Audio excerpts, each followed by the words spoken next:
Welcome to my kitchen.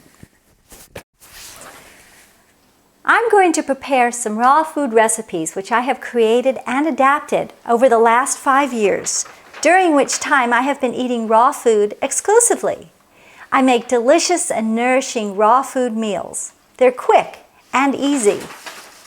I found out about the principles and benefits of eating raw food in this book, We Want to Live, by Aajonus Vonderplanitz.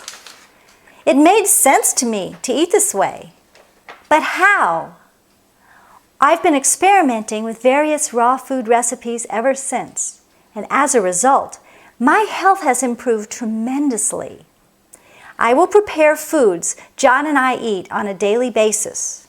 Meats with various sauces, juicing of coconuts and vegetables, much ado about eggs and dairy, and some delicious, mouth-watering desserts.